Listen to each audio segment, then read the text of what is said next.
All right, some folks in Forsyth surprised to see dirty water flowing from their faucets. Now, this comes just weeks after the city asked customers to cut back on using water while the area was experiencing a lengthy drought.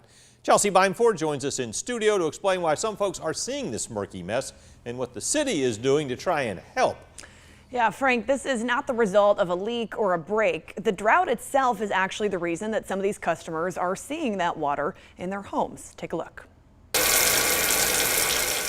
On Wednesday, Carol Ann Evans' water was running clear, but that wasn't the case earlier this week. First, I noticed it building up in the toilet. Evans and dozens of other city water customers noticed murky water coming out of their pipes. Sometimes we have issues with the water getting muddy, and we usually know it's because they've been working somewhere or something's off at the reservoir. Turns out that's what happened. We've had to use a connection that we don't use a lot. Forsyth City Manager Janice Hall says the recent drought caused the city's reservoir supply to drop to an extremely low level, so they began pulling from the county's water supply to supplement. We did install that 4 or 5 years ago for this purpose, so that if we needed extra water, that we would have another water source, and but it does reverse the flow, which does break the sediment down inside the pipes. It's usually taken care of within a day or so. Evans says her water returned to its normal clear, crisp color on its own,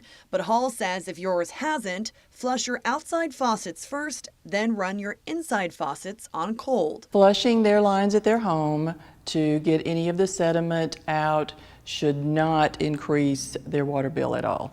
If anyone does see an increase in their water bill, they can certainly call City Hall and we can adjust their bills.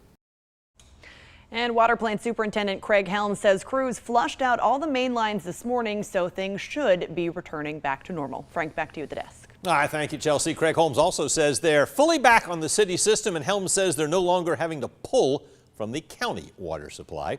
Taking a closer look in Forsyth, city leaders are still asking you to cut back at home as the reservoir continues to fill up. You can only water twice a week if you live there. City says odd and even number homes need to take turns watering lawns between 4 p.m. and 10 a.m. No watering is allowed on Mondays, Tuesdays, and Fridays. Aside from watering grass, homeowners should avoid pressure washing or any type of extended running water.